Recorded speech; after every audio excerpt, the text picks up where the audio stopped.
はいどうも、あいよまるけでございます。本日のご紹介はこちら。以前にね、組み立て動画というにはかなり簡単だったんですが、開封から組み立てをね、ご紹介しましたバンダイナムコのミニプラナンバーワン合体シリーズ PB テガジュン&ダークルフデガリバー号&誘導リングハンターガリュード、こちらのご紹介をしたいと思います。それがこちら、テガジュンダークウルフデガリバー号誘導リングハンターガリュード、こちらの3点、こちらがねセットになっているものです。ということで手が順からね、見ていきましょう。全体はこんな感じです。機構的にはテガソードとほぼ同じですね。やはりミニプラということでね、グリップはありますけれども、さすがにこれをね、その私が持ってありきりの武器として遊ぶには、ね、かなり小さいものではあるんですが、その代わりデラックス玩具にはない柔軟な可動範囲を備えています。まずは大きさ比較をしていきましょう。ミニプラナンバーワン合体シリーズ01もしくは02のテガソード、04のグーデバーンですね。作中設定的にもこのテガソードが元になって模倣して作られたものという形で、本体はねほぼ同じ構造と言いましたけども、ウイングの扱い方がこのように違うといったところですね。テガソードでは左右の羽を真ん中で合わせているのに対して、テガジュンはこの角度でね、ここでねロックしています。完全に閉じ切る形にはなっていなくて、ここの大きさがねだいぶ異なっていますね。グーデバーンはね、手から剣や銃が出てるんじゃなくて、本当に握り拳、げんこつだけという形になっているので、そういった装飾は出てはいないんですが、その代わりこのようなねパイピングのよう金色、こういった装飾が目立つものになっています。ボリューム感的には同じものではあるんですけども、変形機構が大きく違うんでね、この形だとグーデバーンがね本体部分はちょっと大きく見えたりするという違いがこちらにありますね。ではテガ銃をねロボット形態に変形させていきましょう。変形の機構もねほぼテガソードと同じです。異なるところはやはりここ、ウイングがここで接続されています。これをまずこのように切り離して、ちょっとね横にしておきます。完全にはまだ変形させません。こちらのアーマー、左肩のアーマーになりますね。これを起こす。ついでに右肩のアーマーも起こしておきましょう。ここもテガソードと同じ構造ですね。この状態でこちらのパーツを展開、つま先に指をかけてグッと可動、ここの軸を使って足の付け根ごと丸っとこちら側に回転します。こちらが下半身になります。アーマーを閉じた上でこちらで180度回転。この辺でね足をまっすぐに調整したりしておきます。ここの部分を開くとつま先とかかとになりますね。これを後でね設置の時に若干調整をします。ここまで来たらば腕を下げる。右腕も同様ですが、右腕はここでこのパーツ、テガソードであればソードだった分、テガジュン様はね銃になっていますもう名前の通りですね。でここまで来たらばウイングをぐいっと下側に回転、ちょっと下に向けてね閉じてる感じがテガジュン様っぽいですかね。次にこのパーツ、ここの軸で稼働して、ここで止まっていました。これをグイッと真ん中まで持ってきて、一度頭部を取り外します。今ついていたのはこの背中のユニットの真ん中の受けですね。外した頭部の方は変身用のリング状態ですね。この軸を下に90度、このボールジョイントを使って2つのこの上面の受けの前側に取り付け、最後に頭部のひさしを角隠しというね噂もありますね。これをちょっと調節してご損眼が出てきたらば、こちらでテガジュン変形完了です。全体をぐるっと見てみるとこんな感じです。今回はねほぼ全てのパーツに塗装をしました。ほぼというのはこの裏側のね内側の関節部分、こういったところに塗料が入り込むと破損の可能性が高いのでね、そういったところ以外という感じで、表面の部分はねだいたい塗装したかなという感じで、稼働についてはまず頭部ボールジョイントでグリグリンと稼働、動かしているうちにねこのひさしがね閉じちゃったりするんですよね。こういう四角いダボがね、ダボと受けがこうやって刺さってるだけなので、カチッとどっかで止まるということはありません。その代わりこう自分で好きな形、大きく広げてね、表情をよく見せたり、ちょっと隠し気味にしてみたり、こういった好みの調整ができるようになっています。肩は付け根がミニプラ SMP なんかでよくあるようなこういう引き出し関節ですね。4軸でここまでつながってます。ものすごい前に出てきますね。その部分で上下にも可動、さらに肩ユニット側にも軸があって横に水平ぐらいまで可動します。変形関節でもあるこの肩アーマー、これを上に上げるとここまでウィーンと上がりますね。その下の部分でロール、肘は一軸でかなり深く曲がります。さらに肘関節の下の部分でもロール、手首も軸接続でぐるぐる回転。右腕も構造的にはほぼ同じです。この銃の部分と肩アーマーの構造が違う。これがね、テガソードとやはり同じです。接続はボールジョイントになっていて、このような稼働はしないんですが、その代わりこういう向きに稼働するといったところ、これぐらいの違いかな。あとは変形稼働でもあるこちら、腰が360度回転。スカートアーマーは変形でも使用したようにサイドがまず大きく展開、さらに真ん中の部分ね、こちらも腰ブロックとくっついてるんじゃなくて別に稼働ということで、軸がねあらわに出てきて大きく稼働します。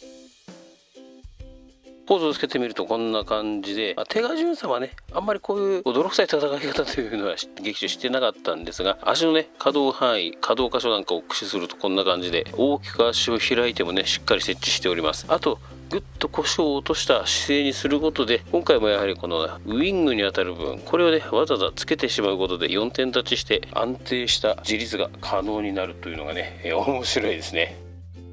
テガソードとグーデバーもロボット形態にして並べてみるとこんな感じです。高さ的にはほぼ同じものですね。テガ銃はねテガソードのリデコアイテムということなので、この辺は外装のねデザインなんかは違ってもほぼ大きさ的には同じという形になっています。グーデバーはもう構造が全く違うんですが、やはり同じシリーズのものなんでね、ここはサイズが合わせてあるといったところ。テガソードと大きく異なる点がいくつかありまして、まずテガソードはこちら胸の部分、リングの赤いところがクリアパーツになっていて、50ルフ以外の50ジャーのメンバーが巨大ロボットとして召喚した際にはここがねそのキャラクターの色に変わるというのをデラックス玩具では発光で再現していたんですが、こちらではこのパーツを外してクリアパーツの後ろに各選手の色のねプレートを入れることで再現というのがあったんですが、テガジューンではそれがないので、胸のこちらのパーツはクリアではなくて白の成型色でね作られていたパーツでしたね。塗っちゃいましたけど、もう一つ大きく違う点がありまして、それがウィングの付け方ですね。別にね多分、この辺にね画像出してると思うんですけども、パーツの形状に変更がかかってます。というのはこちらテガソードのウィングの付け根の部分というのはリブ状のパーツで、こっち側にここのパーツに刺さっているだけなので、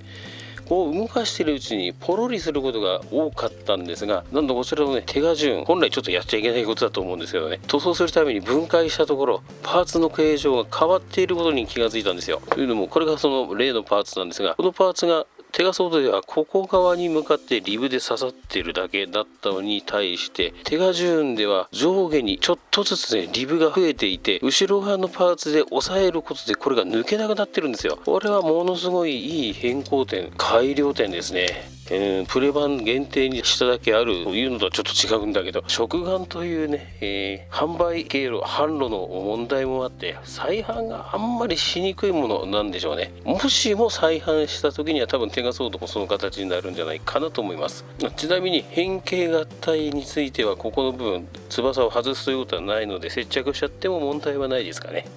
テガジューンのレボット形態への変形比較なんかはこんな感じです。続いてダークウルフデカリバー5を見ていきましょう。ぐるっと見てみるとこんな感じです。画面に合わせてちょっと横にねして見ております。こちらもウルフデカリバー5のリデコにはなりますね。ただし専用の形状のパーツを使っているところが効果的に使われていて、ウルフデカリバー5とはね大きく印象が異なっていますということで、そのウルフデカリバー5がこちら。大きく違うのがこの刃の部分ですね。ダークウルフデカリバー5ではこうギザギザになっている感じ。あとは頭部の後ろにあるこれ鎖状のパーツ、こちらはウルフデカリバーだとこんな感じの四角いパーツに鎖のモールドがあるだけだったんですが、ダークウルフデカリバー5ではこういうジャギジャギのところにモチーフでもあるバッテン、これがねいっぱいついている、拘束されてる的なね感じのデザインに変わっております。こちらはね本当に部分塗装です。で、ここだけはどうにもできなかったところがあって、この赤いライン、これ顔のラインですね、または全く同じものが使われているようなんですが、この目の上のラインとこの鼻の横のラインですかね、これについてはねもうどこにどう塗っていいんだかちょっと分かんなかったので、ここはシール貼ってます。これもそうですね、ウルフデガルバーの方を見るとこれつるんとしているのがお分かりいただけるかと思うんですが、せめてね塗り分けのモールドでも入っていればちょっと違ったんですが、あとはね端っこから全部塗るとかじゃなくて途中のこの間だけという形だったんで、私の技術ではまっすぐ綺麗に塗れないなということで、ここはねシールを使用してしまいました。それとは逆にね無理やり色を塗っちゃったのがこの銀色のそのバッテン部分ですね。メタリックレッドでここの全体を塗って、こうねシルバーを筆でちょこまかとね、描いてみました。というわけでこちらを手が順に合体させていきましょう。合体準備としては、ウルフデガリバー号と同じ上部を外して黒の先端を畳む。これで左腕の形になります。手が銃の方はまず右腕の銃をしまう。合体するのは左腕なんで左腕を外す。右の翼の後ろの軸に左腕を取り付け、もう手がソードとね全く同じです。ちょっと違うのがここからで、テガソードデカクローンの場合はテガソードレッドの顔そのままだったんですが、こちらのダークウルフデガリバー号はこちらダークウルフリングですね、これを使用して召喚するので頭部がね変わります。テガジューン様の頭部を外して、代わりにこのリングを取り付け、構造的にはテガソードレッドのほぼ同じ形ですね。なので開くことができると。これに付け替えてから左腕、この赤いパーツをちょっと回転させておいて、背中のユニットの真ん中に取り付けて前に倒すと。はい、これでダークウルフデカリバー号が装備されたテガジューンブライドブレイドですね。左腕に巨大な爪が装備された状態という形になります。テガジューンがね銃撃戦型の戦闘をするものなのに対して近世戦闘に特化した姿になるためにこちらを装備するという感じですかね。リングのねちょっと日差しを大きく上げてみるとこんな感じで、テガソードレッドですね、それとは違う専用の表情パーツというか顔がね使用されてます。それ以外のパーツが周りはねテガソードレッドのねリングと同じ形状だと思うんですが、テガジューン様の顔になってる感じですかね。ブレイドにすると結構奥まった位置に来てしまうんでね、せっかくのご尊顔が見づらくはなってしまいます。でこちらの可動なんですが、本体の方はね全く同じなんですけども、この腕が取り付けられているパーツ、この部分でね取り付け軸の根元が可動、さらに肩アーマーの中に腕がついていて、そこから先もまた大きく可動、その下にロール、肘かなり深く曲がります。で肘の下の部分でもまたロール、さらにその先にもう一回曲がるところがあって、ここだけでも深く曲がったんですが、両方合わせることで完全に畳んじゃうこともできると。可動がかなりねこの辺は優秀になっています。そこから先は巨大な爪ということで、ここにはね可動部はありません。変形用の可動でねソードの先端を畳むというのがあって、ここで、爪になるという形なんですが、手としてのね何かを掴むような可動というのはこれにはないですね。そこはテガソードデカクロウルフデガリバー号と同じですね。で同じということでブレードのこの部分を大きめのもの、こちらに差し替えることもできます。元のパーツがこれなんでね、真ん中のパーツがぐっと伸びているのがお分かりいただけるかと思います。最後はこちら誘導リングハンターガリュード、塔のホイール50ルーのねお兄ちゃんですね。久光兄ちゃんクオンが変身した姿です。ちょっとね